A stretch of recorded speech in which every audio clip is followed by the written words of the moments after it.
Muchos protestantes que no están de acuerdo con la enseñanza católica y que se aferran a la doctrina de la sola escritura, suelen preguntar en qué parte de la Biblia se menciona la figura del papado, y al mismo tiempo cuestionan dónde se le llama papa, jefe de los apóstoles, dónde se dice que es infalible, en fin. Para poder dar respuesta a esta pregunta, tenemos que comenzar por comprender cuál es la esencia del papado, y luego de allí comenzar a buscarlo en la Biblia. A la pregunta, ¿dónde llama Jesús a Pedro papa, jefe de los apóstoles o infalible? La respuesta es simple y llana: en ninguna parte. En efecto, en ninguna parte. Así como tampoco en ninguna parte de la Biblia leemos la palabra Trinidad o leemos la palabra encarnación.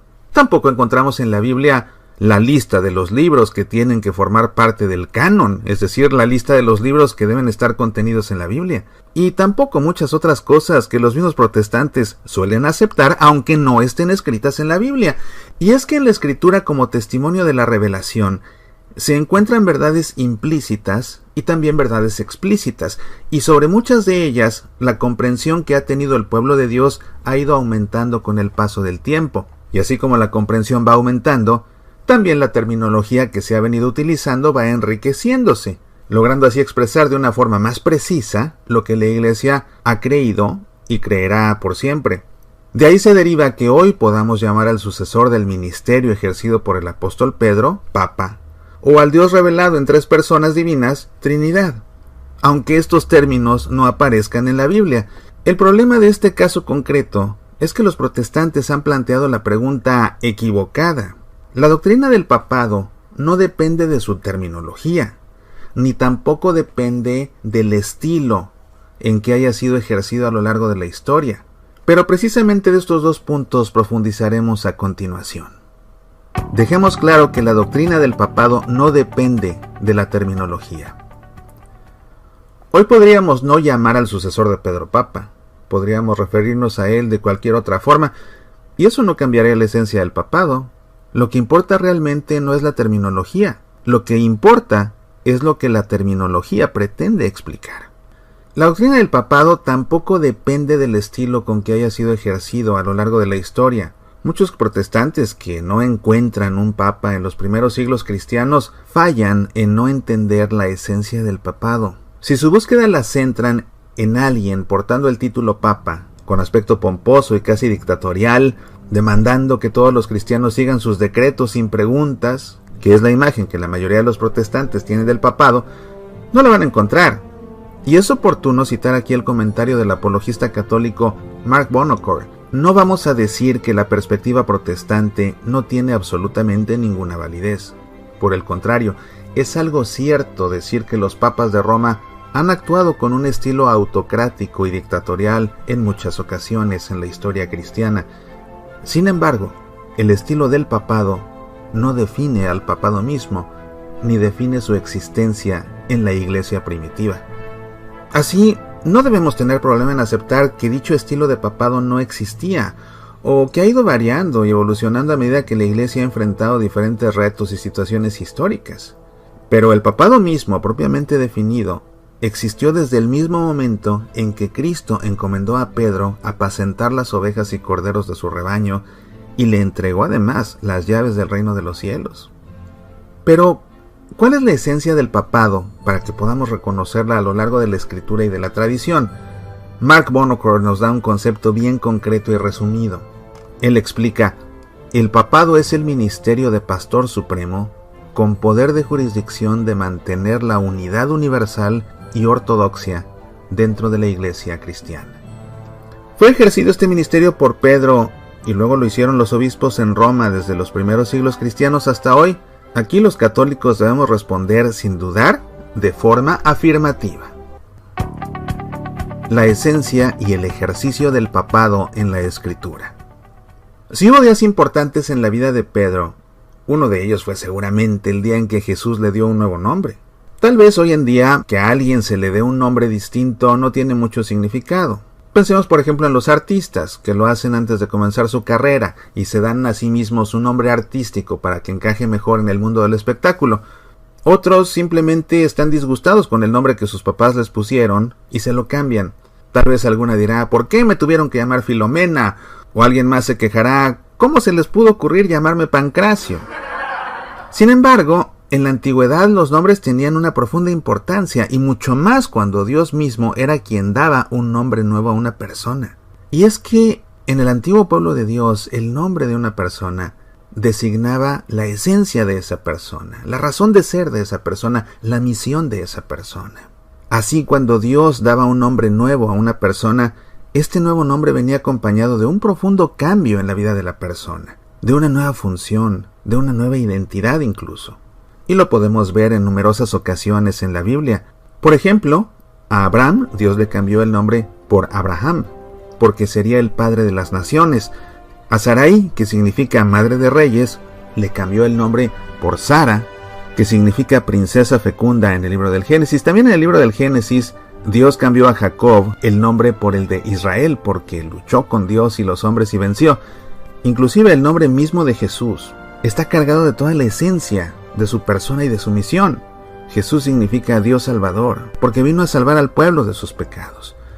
Pues así como ellos, le llegó el día a Simón. Estando Jesús reunido con sus discípulos, les pregunta, ¿quién dicen los hombres que soy yo? A lo que, como siempre, Pedro, llevando la delantera sobre el resto de los discípulos, se apresuró a contestar, tú eres el Cristo, el Hijo de Dios vivo. Bastante acertadas fueron las palabras de Simón, porque esto no se lo había revelado ni la carne ni la sangre, sino el Padre que está en el cielo. Y es que no podía errar, porque su confesión era producto de la revelación divina. Había revelado en pocas palabras la identidad de Cristo, verdadero Hijo de Dios. Jesús le devuelve el gesto y responde cuál sería la nueva identidad de Simón, el oficio para el cual le había escogido, un oficio entregado junto con un nuevo nombre. Le dijo a Simón, y yo a mi vez te digo que tú eres Pedro, y sobre esta piedra edificaré mi iglesia, y las puertas del Hades no prevalecerán contra ella. Mateo 16, 18. Se consumaba así un suceso enorme en la vida de Simón. Cristo había dado un nombre nuevo, piedra, y le había dicho que sobre esa piedra edificaría su iglesia. Y como con un nuevo nombre viene un nuevo ministerio, así fue que Pedro ese mismo día también lo recibió. El siguiente versículo en el Evangelio según San Mateo dice, a ti te daré las llaves del reino de los cielos, y lo que ates en la tierra quedará atado en los cielos, y lo que desates en la tierra quedará desatado en los cielos. Estas palabras de Jesús hacia Pedro son increíblemente similares a las palabras de una antigua profecía del profeta Isaías, donde se colocaba un nuevo mayordomo al frente del reino de Judá. Vemos en Isaías 22, 20 al 23, aquel día llamaré a mi siervo Eliaquim, hijo de Hilquías, le revestiré de tu túnica, con tu fajín le sujetaré, tu autoridad pondré en su mano, y será él un padre para los habitantes de Jerusalén y para la casa de Judá. Pondré la llave de la casa de David sobre su hombro, abrirá y nadie cerrará, cerrará y nadie abrirá, le hincaré como clavija en lugar seguro, y será trono de gloria para la casa de su padre. Realmente no fue casualidad que Jesús utilizara estas palabras, sino que intencionalmente estaba llamando la atención al contexto de esa profecía, donde un nuevo mayordomo está siendo colocado sobre el reino de Judá, Eliaquim. En tiempos de Jesús, la figura del mayordomo era ampliamente conocida, ya que era un siervo a quien el rey entregaba las llaves. El texto de Isaías nos menciona varias veces las funciones que ejercía el mayordomo. Era un ministro al servicio del rey, con la máxima autoridad subordinada solo a la del propio rey, y con un rol de paternidad espiritual para con el pueblo. Por eso dice el texto, será él un padre para los habitantes de Jerusalén y para la casa de Judá. Eliaquim no era realmente un precedente en dicho cargo. Ya en tiempos de Abraham, contaba con un mayordomo, Eliezer de Damasco, lo que demuestra que ya en aquella época era bien conocida esta figura.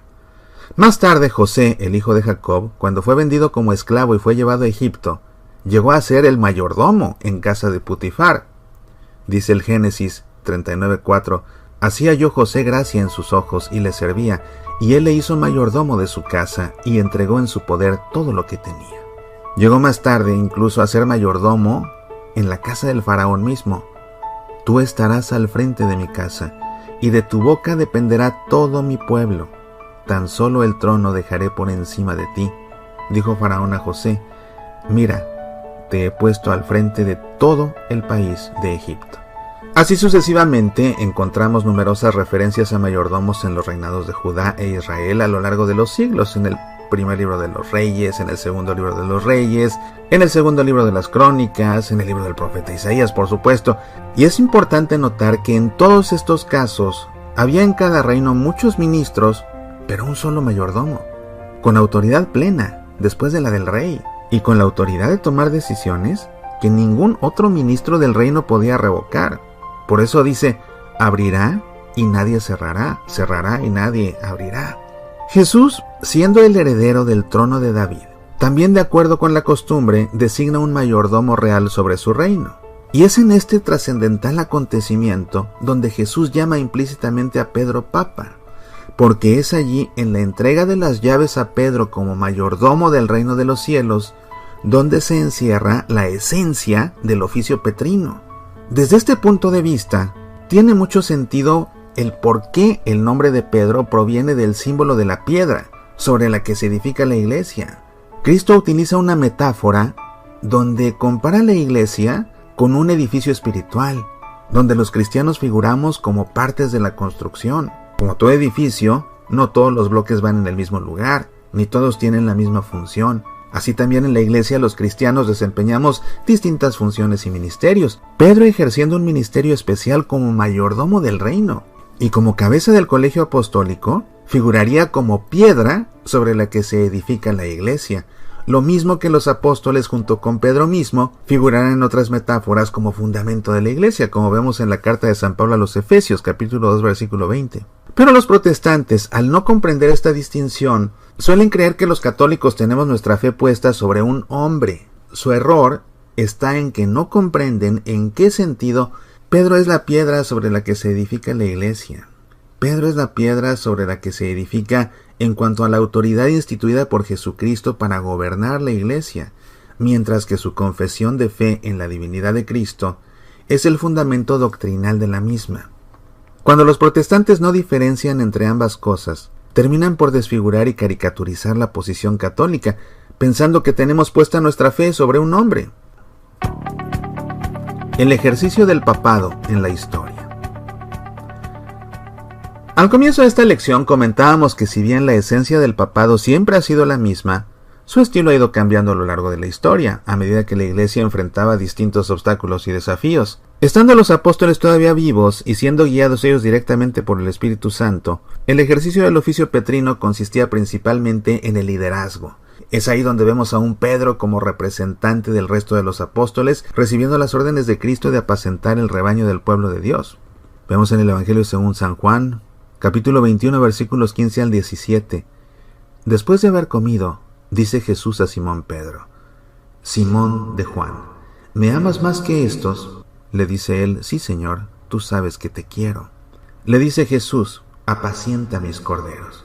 Vuelve a decirle por segunda vez: Simón, hijo de Juan, ¿me amas?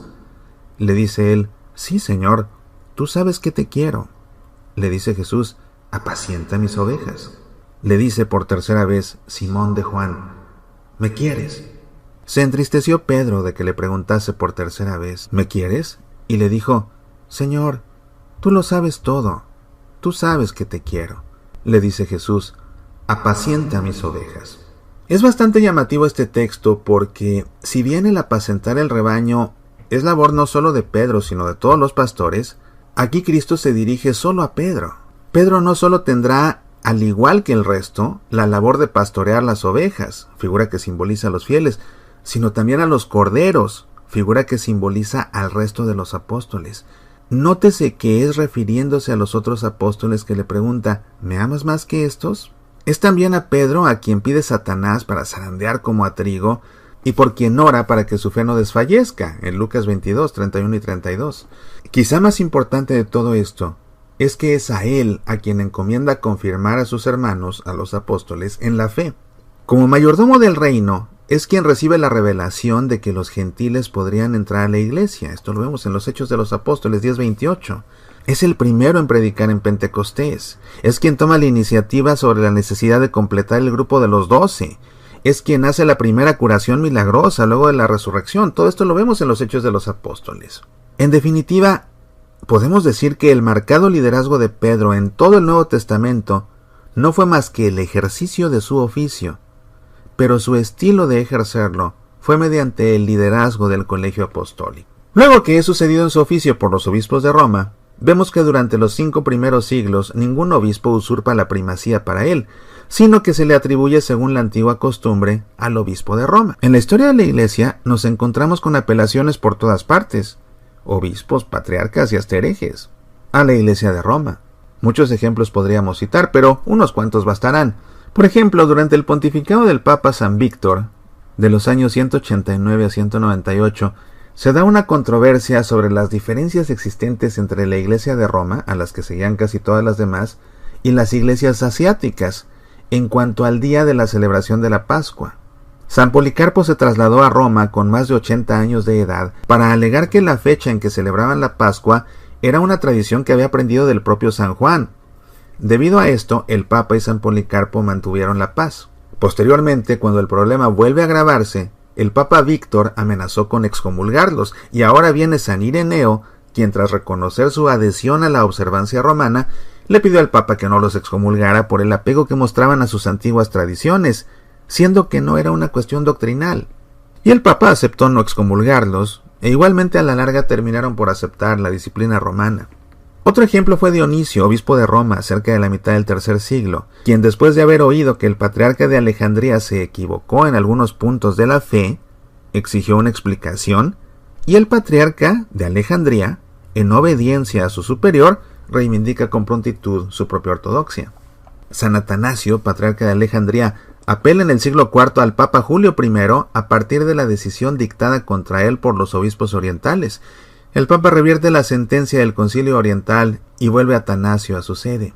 San Basilio, arzobispo de Cesarea, también en el siglo IV, recurre a la protección del Papa Dámaso. San Juan Crisóstomo, patriarca de Constantinopla, apela en el inicio del siglo V al Papa Inocencio I para una reparación de agravios infligidos a él por varios prelados orientales y por la emperatriz Eudoxia de Constantinopla.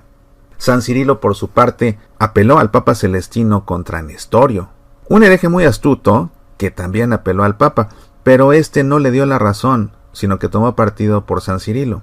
Los concilios de Milevis y Cartago, celebrados por los obispos africanos, incluyendo a San Agustín, pidieron la aprobación del Papa a sus edictos.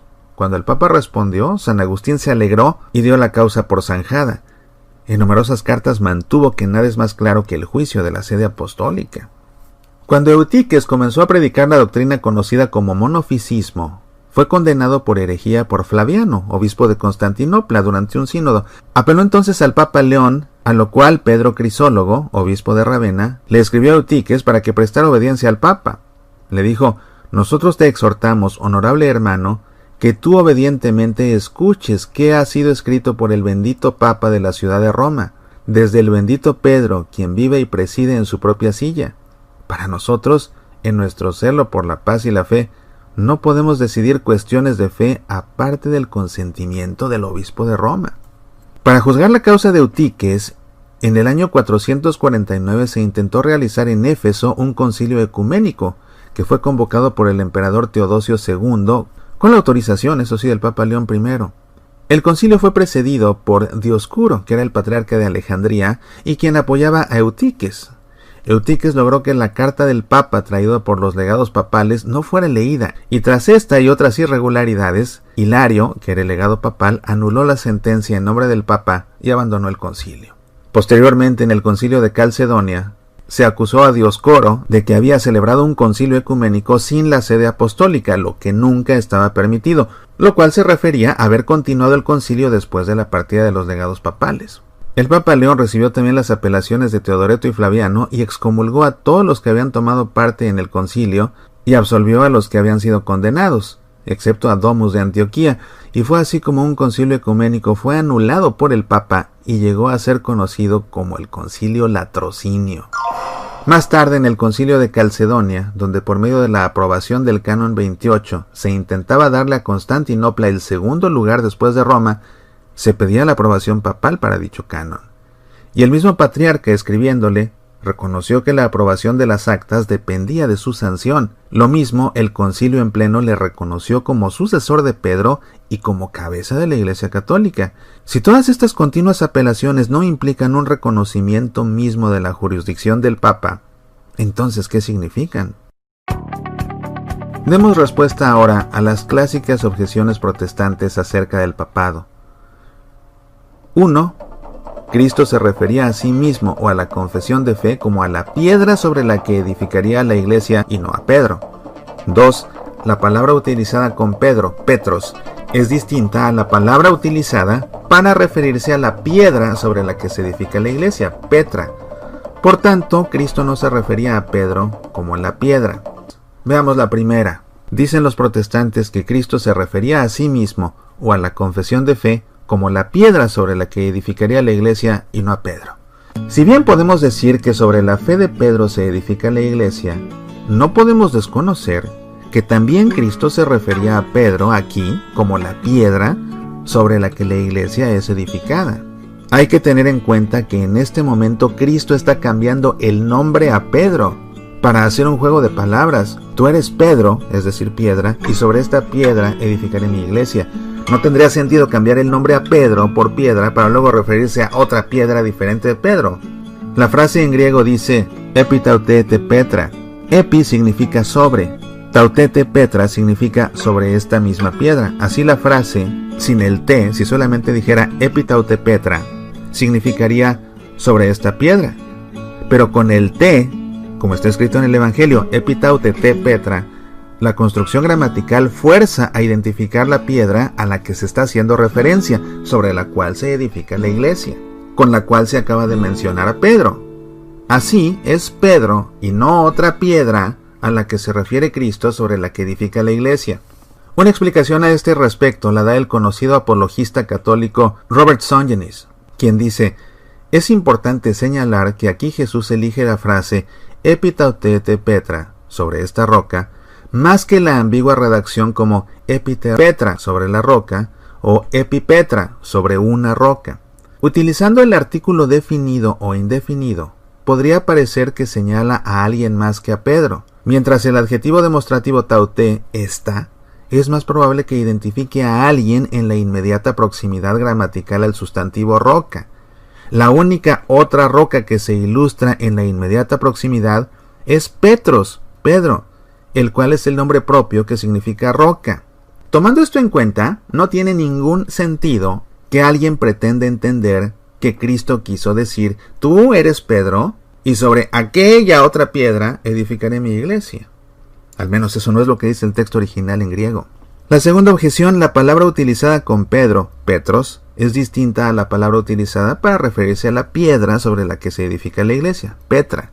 Por tanto, Cristo no se refería a Pedro como a la piedra. Bueno, los protestantes suelen objetar que la palabra en el texto griego para el nombre de Pedro, es decir, Petros, hace referencia a una piedra pequeña, mientras que para referirse a la piedra sobre la que se edifica la iglesia, se utiliza otra palabra diferente, Petra, que hace referencia a una piedra grande, a una roca. Por esa razón ellos concluyen que si se usan palabras diferentes, Cristo no pudo estar diciendo que era Pedro la piedra sobre la que se edificaría la iglesia. Sin embargo, hay poderosas razones para desechar este argumento. Veamos. En primer lugar, en el griego koiné, que es el idioma en que se encuentran los escritos del Nuevo Testamento, estas dos palabras, Petros y Petra, eran sinónimas. Para referirse a una piedra pequeña, existe en griego otra palabra, lithos, la cual es utilizada en la escritura frecuentemente de este modo. Por ejemplo, en Mateo 15:46, dice: quien comprando una sábana lo descolgó de la cruz, lo envolvió en la sábana y lo puso en un sepulcro que estaba excavado en roca, en Petra.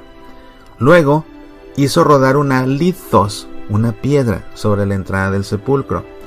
En este texto griego de la sepultura de Jesús se emplea la palabra Petra para referirse a la roca, pero para la piedra se emplea lithos y no Petra. Este mismo uso de las palabras lo encontramos en la primera carta de San Pedro, capítulo 2, versículo 8, dice: para vosotros pues creyentes el honor, pero para los incrédulos la lithos, la piedra que los constructores desecharon, en piedra angular se ha convertido. En lithos, en piedra de tropiezo, y petra, y roca de escándalo. tropiezan en ella porque no creen en la palabra. Para esto han sido destinados. Aquí vemos nuevamente, piedra en el texto original estaba escrito como litos, roca estaba escrito como petra. Hay más ejemplos en Mateo 4:6 y le dice: si eres hijo de Dios, tírate abajo, porque está escrito: a sus ángeles te encontrarán y en sus manos te llevarán, para que no tropiece tu pie en lithon, en piedra alguna.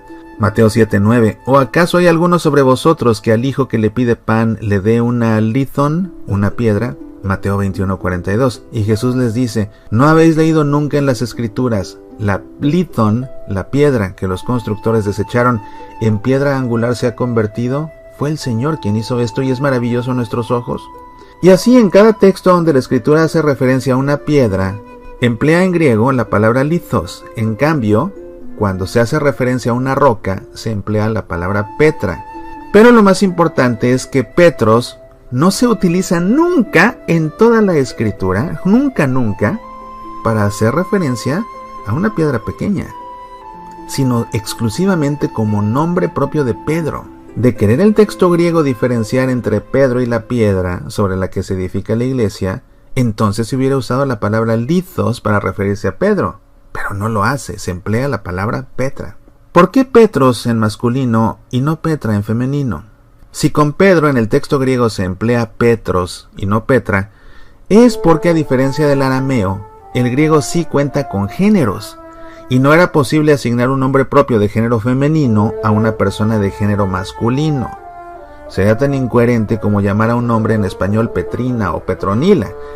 Este hecho lo han reconocido inclusive numerosos eruditos protestantes, entre los cuales podemos contar a D.A. Carson, a R.T. France, a Oscar Cullmann, a Herman Ridderbos, a Craig Blomberg, a William Albright, a C.S. Mann, a Craig Keener, a Francis Wright Beer, a Edward Schweitzer, a Ivor Jones, a Eugene Boring, a Thomas Long, a Richard Gardner, entre muchos otros. Pero quizá lo que hace esta objeción más inverosímil es que hay evidencia suficiente para pensar que Cristo dijo estas palabras no en griego, sino en arameo, el idioma utilizado por Jesús y sus discípulos. Prueba de esto lo tenemos en el Evangelio según San Juan, capítulo 1, versículo 42, donde se nos narra que el nombre dado a Pedro fue Cefas. Y le trajo a Jesús, y mirándole Jesús dijo: tú eres Simón, hijo de Jonás, tú serás llamado Cefas, que quiere decir piedra. Cefas, en arameo, se traduce al griego como Kefas. Es una transliteración de la palabra directa que significa roca. Pedro es llamado a lo largo de las epístolas de Pablo repetidas veces por este nombre, lo que no tendría sentido si realmente no hubiera sido ese el nombre dado a él por Jesús.